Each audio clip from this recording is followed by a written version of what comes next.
रावलाकोट लहूलुहान हो गया है। पाकिस्तान की एस्टेब्लिशमेंट ने जो खेल खेला उसका नतीजा निकला है और इंतहाई अफसोसनाक इत्तलात आ रही हैं रावलाकोट से।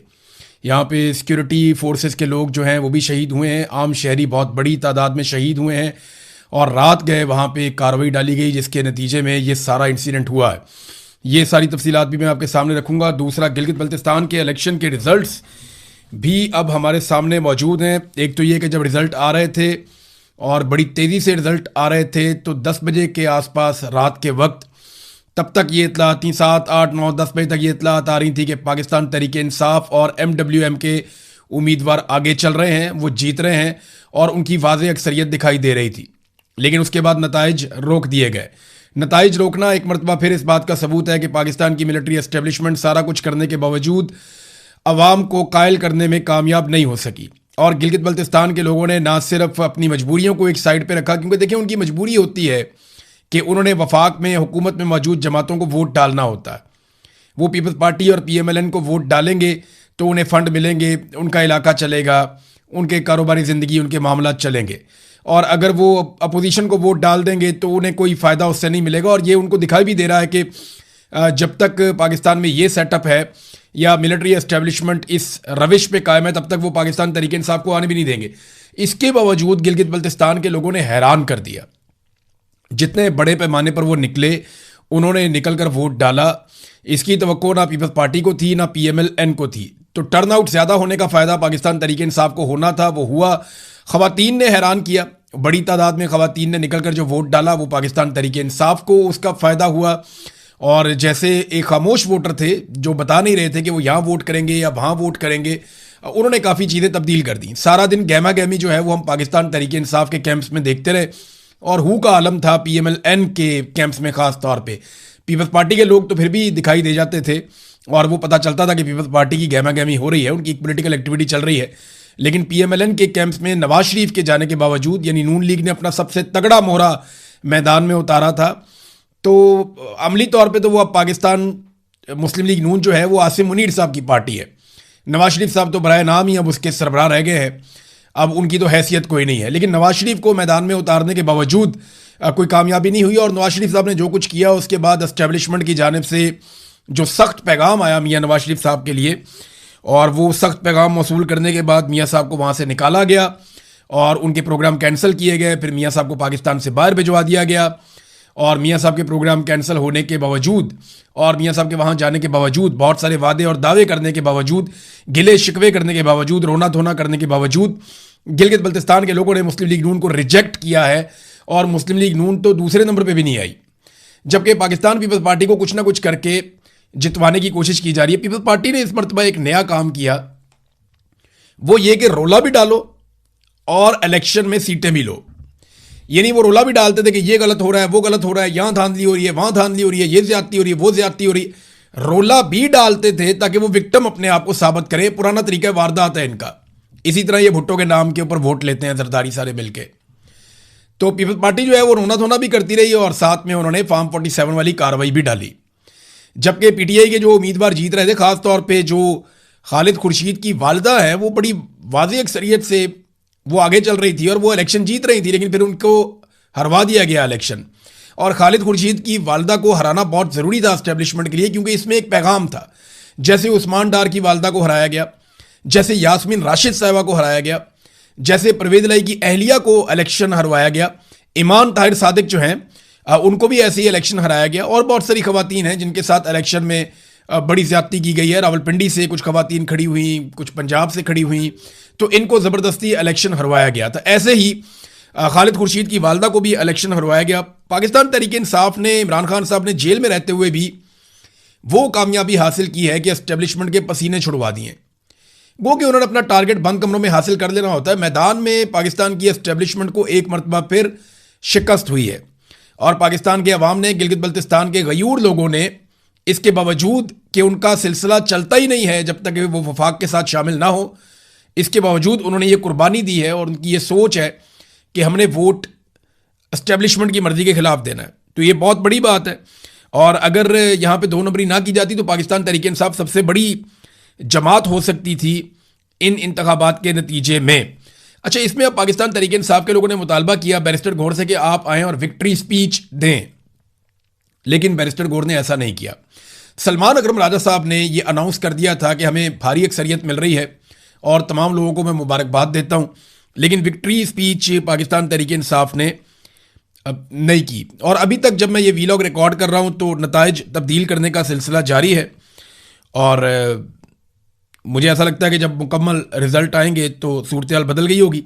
पाकिस्तान पीपल्स पार्टी ने सादा अक्सरियत मांगी है कि हमें दी जाए, और शायद उन्हें दे भी दी जाए, क्योंकि 3 चीज़ें उनसे दरकार है पाकिस्तान पीपल्स पार्टी से। नंबर 1, पाकिस्तान पीपल्स पार्टी से 28वीं तरमीम में मदद चाहिए पाकिस्तान की एस्टेब्लिशमेंट को। नंबर 2, ये बजट जो अभी आ रहा है इसमें मदद चाहिए, इसमें दिफाई बजट और बाकी चीज़ों में बहुत इजाफा भी करना है। और नंबर 3, कश्मीर के मामले के ऊपर जो इस वक्त बहुत बड़ा ब्लंडर एस्टेब्लिशमेंट से हो गया है, उसमें पाकिस्तान पीपल्स पार्टी की अनकंडीशनल सपोर्ट चाहिए होगी। नून लीग का तो बट्टा ही बैठ गया, बिल्कुल ही बेड़ा गर्क हो गया। नवाज शरीफ साहब के आने के बावजूद नून लीग को कुछ फ़ायदा नहीं हुआ। मीडिया नॉर्मली ट्रांसमिशंस किया करता था जीबी के इलेक्शंस के ऊपर, कश्मीर के इलेक्शंस के ऊपर, लेकिन वो भी चीज़ें हमें दिखाई नहीं दी। यानी मीडिया को भी दीवार के साथ लगाया गया, उनको इजाज़त नहीं थी कि आप खुलकर चीज़ों को रिपोर्ट करें या चीज़ों के बारे में बताएं। भारत कैदी नंबर 804 जिसकी मुलाकातें भी बंद हैं, जिसकी एक आंख भी हुकूमती ज़राए के मुताबिक ज़ाया कर दी गई है, जिसके साथ जुल्म और जबर का एक सिलसिला जारी है, उस कैदी नंबर 804 ने जेल की सुलाखों के पीछे से बैठ कर एक मरतबा फिर पाकिस्तान के निज़ाम को, एस्टेब्लिशमेंट को शिकस्त दी है। लेकिन आपको पता है कि वो हार जाते हैं, लेकिन हार नहीं मानते। वो हार जाते हैं, बार बार हारते हैं, अवाम उन्हें बार बार शिकस्त देते हैं, लेकिन इसके बावजूद वो धांधली करके, बेईमानी करके, फ्रॉड करके किसी ना किसी तरह अपनी बका के लिए कोशिश करते रहते हैं। पीटीआई ने तो आज जश्न भी बहुत मनाया, और पीएमएलएन और पीपल्स पार्टी की शक्लें देखने वाली थी।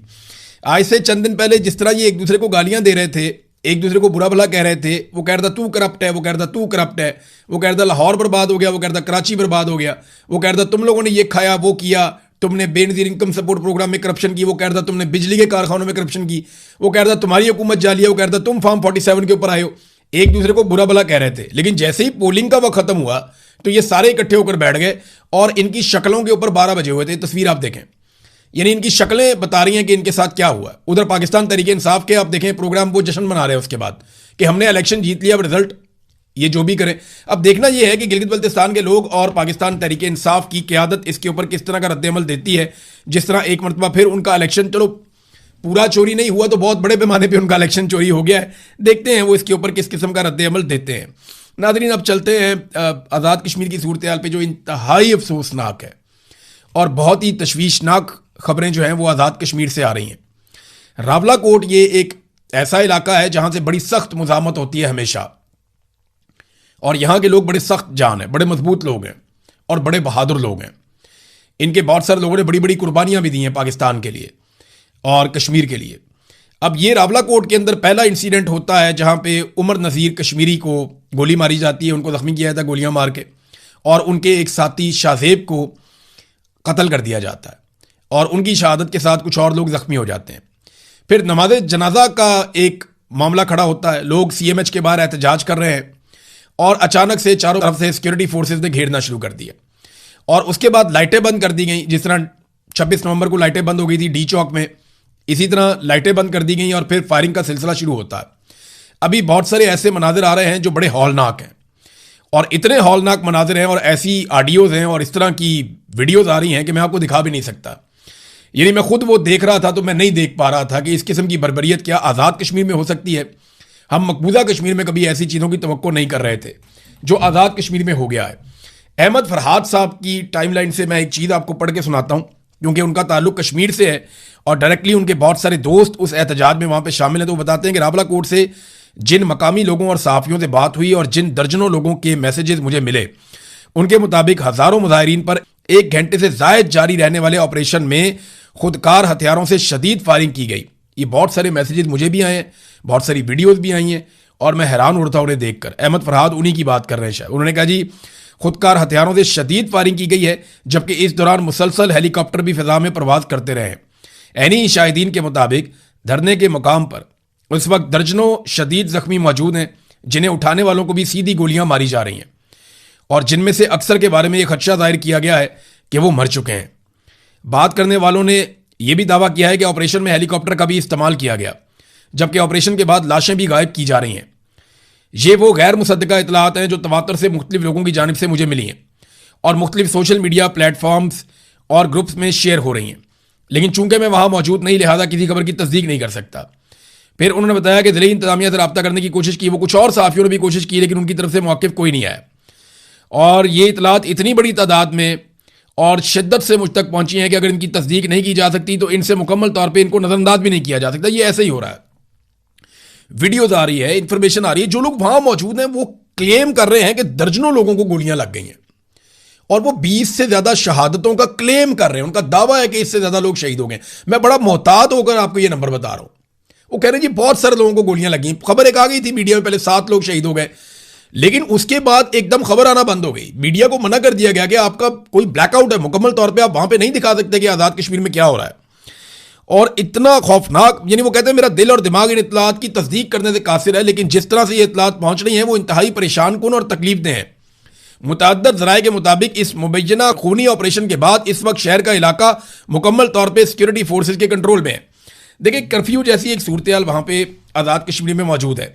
पहले पाकिस्तान के मीडिया पर यह खबरें चलवाई गई और ये बाकायदा डिस्कशन हुई और यह फैसला किया गया कि कर्फ्यू लगा दिया जाए आज़ाद कश्मीर के रावलाकोट के इलाके में। लेकिन जब तनकीद हुई, मैंने शोर मचाया, बाकी लोगों ने शोर मचाया कि यार ये तो इंडिया लगाता है मकबूजा कश्मीर में कर्फ्यू, आप पाकिस्तान में कर्फ्यू लगाने लगे आज़ाद कश्मीर में। तो फौरी तौर पे जो कर्फ्यू वाली खबर है वो वापस ले ली गई। लेकिन अमली तौर पे वहां पे एक तरह से कर्फ्यू है, हर तरफ सिक्योरिटी फोर्सेज मौजूद है, बड़ी खौफनाक फायरिंग हुई है, लोगों को मुंतशिर किया गया है, बड़ी ज़बरदस्त शेलिंग हुई है और ये सारे मनाजिर रिपोर्ट हुए हैं।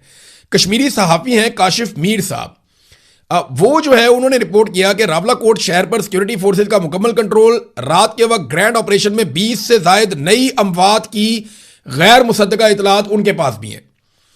और वो ये कहते हैं कि CMH के सामने जारी अवामी धरने के मुकाम पर रात गए सिक्योरिटी फोर्सेज की जानिब से बड़े पैमाने पर ऑपरेशन किया गया और ख्वाजा काशिफ मीर से कुछ ऐनी शाहिदीन ने गुफ्तगू की और उन्होंने बताया सिक्योरिटी फोर्सेज के ऑपरेशन के बाद शहर के तमाम अहम मकामात पर सिक्योरिटी फोर्सेज ने कंट्रोल हासिल कर दिया है।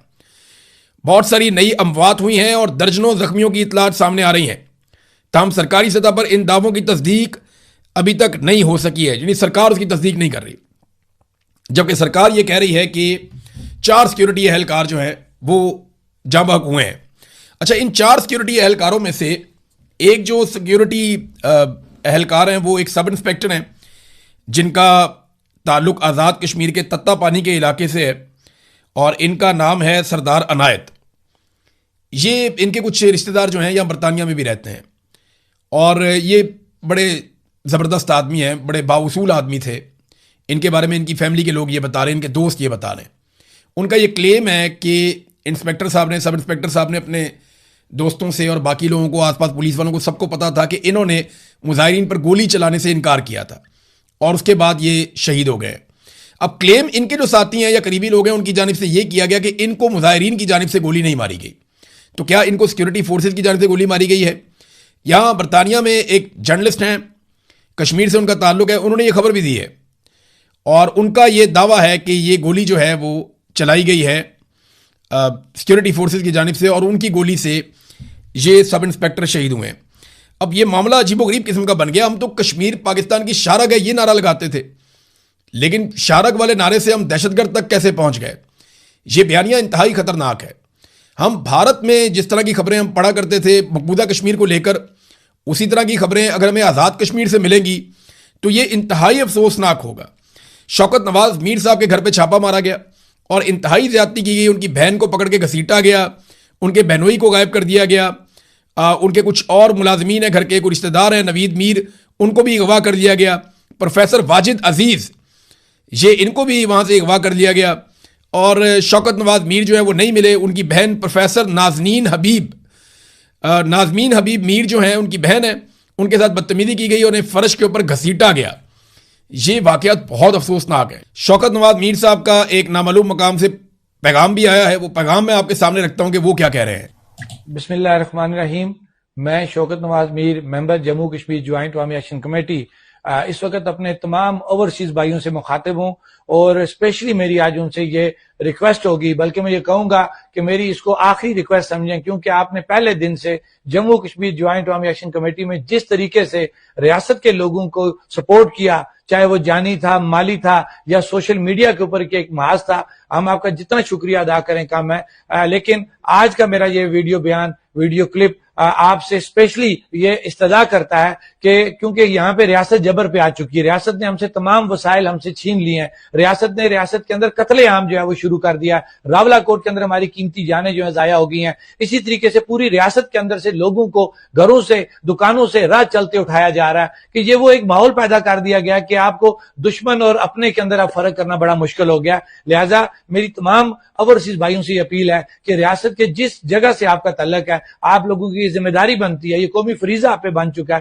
कि रियासत के लोग इस वक्त मजबूरी में है, परेशानी में है और वो बेबस हो चुके हैं। आप लोगों की जिम्मेदारी बनती है कि अपने मेरे इस मैसेज को सुनते हुए अपने अपने घरों के अंदर कॉल्स के जरिए उनसे राब्ता करें और उनको ये कहें कि 9 जून को मुकम्मल रियासत को लॉकडाउन करते हुए बाहर निकलें। और खास तौर पे अगर किसी इलाके के अंदर एडवांस वर्किंग स्टार्ट होगी, एडवांस लॉन्ग मार्च स्टार्ट हो गया, तो आप लोगों की जिम्मेदारी बनती है कि उन लोगों को ये कहें कि वो अपने कोर मेंबरान, अपने जिम्मेदारान से राब्ता करते हुए जो डेट उन्होंने फाइनल किया, अगर वो 9 जून से पहले की उन्होंने फाइनल किया तो वो उनको फॉलो करते हुए बाहर निकलें। क्योंकि अगर आज हम बाहर ना निकले तो हमें मार दिया जाएगा, खत्म कर दिया जाएगा, इस रियासत को खत्म कर दिया जाएगा, इस रियासत की शनाख्त को खत्म कर दिया जाएगा। बहसीत कश्मीरी मेरी और आपकी जिम्मेदारी बनती है कि अपनी रियासत की खुशहाली को बहाल रखते हुए, रियासत की सालमियत को बहाल रखने के लिए हमें जुड़े रहना पड़ेगा। और मेरे इस मैसेज को आपकी जिम्मेदारी बनती है कि पूरी रियासत के अंदर बाहर से बैठ के आप लोग अपने घरों में कॉल्स करके तमाम लोगों की बात बताएं, नौजवानों को, बुजुर्गों को,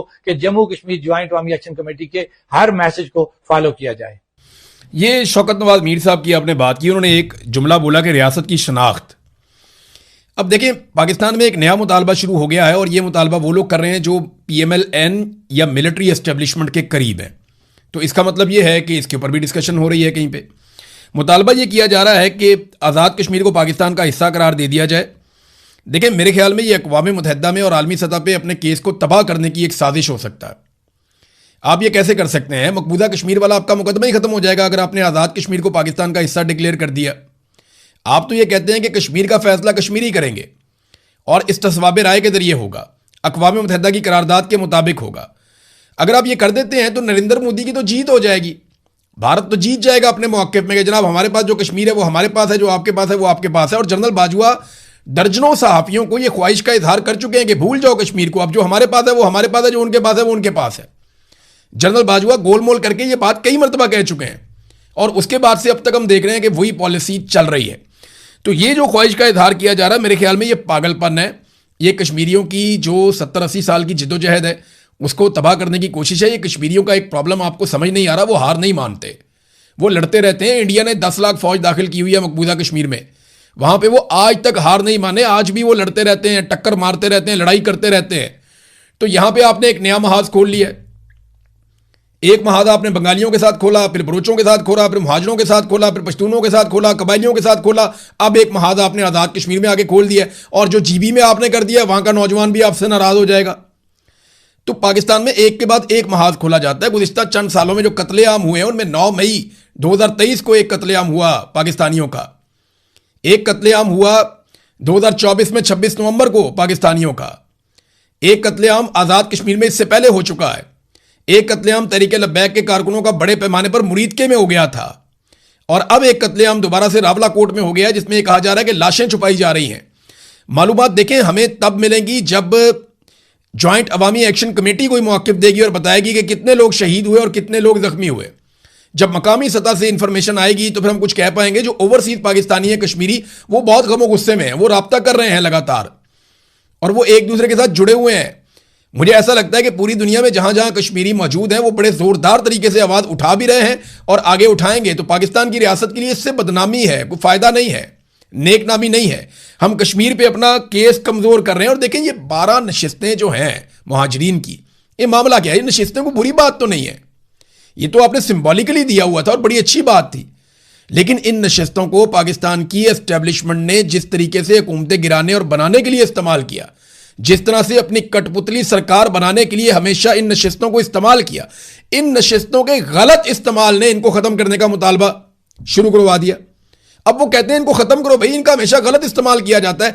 हमने नेक नियति थी कि शामिल करें, लेकिन आपने जो हमारे साथ किया, पीठ में बार बार खंजर घोंपा, बार बार आपने हमारी हुकूमतें गिराई और बनाई इन्हीं 12 कठपुतलियों के जरिए से, तो इनको खत्म करें। अब उनका मुतालबा जायज लगता है, क्योंकि इस्तेमाल आपने उस चीज का इंतहाई गलत किया, और वो गलत इस्तेमाल की वजह से हम यहां पे खड़े हुए हैं। आपको मैं एक चीज दिखाता हूं, ये देखें जरा, आप ये डाटा देखें। अभी जो आज़ाद कश्मीर में वजीर खजाना पेशावर से, वजीर ट्रांसपोर्ट रावलपिंडी से, वजीर जंगलात नारोवाल से, वजीर खुराक गुजरात से, स्पोर्ट्स का जो है वो मुल्तान से, वजीर मजहबी उमूर और औकाफ रावलपिंडी से है, वजीर सनत व तजारत और मजदूरों की बहबूद, ये वजारतें जो हैं ये आपके अटक से हैं। फिर वजीर इन्वायरमेंट जो है वो लाहौर से है। अब मुझे आप बताएं ना कि सारे वजीर उठा के आपने मुख्तलिफ शहरों से या पंजाब से आपने, या एक आधा पेशावर से, आपने वो सारे वजीर उठा के आपने वहां लगाए हुए अहम तरीन वजारतों के ऊपर आज़ाद कश्मीर में। तो ये कठपुतलियों के जरिए से पूरे निज़ाम को कंट्रोल किया जा रहा है। ताहिर अशरफी ने एक चैलेंज दिया। अब ये मैदान में हमेशा जब भी एस्टेब्लिशमेंट किसी मामले में आती है तो ताहिर अशरफी को फौरन मैदान में उतारा जाता है। ताहिर अशरफी ने चैलेंज दिया कि जनाब आप जाके इलेक्शन लड़ें, एक्शन कमेटी का मौक़िफ़ इतना मजबूत है तो इलेक्शन में जाएं और जीत कर आएं। ये वो आदमी चैलेंज कर रहा है जिसने अपनी पूरी जिंदगी में कोई इलेक्शन नहीं लड़ा और ना ये लड़ सकता है। ताहिर अशरफी साहब काउंसलर का इलेक्शन नहीं लड़ सकते, और ये एक्शन कमेटी जैसी बड़ी अवामी ताकत को ये कह रहे हैं कि जाओ और जाके इलेक्शन लड़ो। अंदाजा करें कि क्या पिद्दी और क्या पिद्दी का छोड़वा। ये जब भी एस्टेब्लिशमेंट किसी के सर पे हाथ रखती है ना, तो वो उछल उछल के जैसे बातें करते हैं, लोग, मैं हैरान होता हूं। अब नादरीन, ये इंतहाई अफसोसनाक खबरें और वाक़यात हैं, इनकी तस्दीक जैसे जैसे होगी हम आपके साथ शेयर करेंगे, और आज दिन में बहुत सारी चीज़ें हमारे सामने आएंगी। शाम तक हमें वेट करना पड़ेगा। कुछ इंटरनेशनल फ्रंट पे बहुत बड़ी बड़ी खबरें हैं, लेकिन पाकिस्तान में जो हो रहा है, अब क्या कहा जाए। तो एक तो जीबी का पूरा रिजल्ट आने दें और उस पर पीटीआई का मौक़िफ़ आने दें, या जो उम्मीदवार जिनके साथ ज्यादती हुई उनका मौक़िफ़ आने दें, और फिर जो रावला कोर्ट में हुआ वो पूरी कहानी खुलने दें। रात के अंधेरे में जो किया गया, दिन की रोशनी में पता तो चलेगा ना। हम आपके सामने रखेंगे। अब तक के लिए इतने, अपना ख्याल रखिएगा, अपने इस चैनल का भी। अल्लाह हाफ़िज़।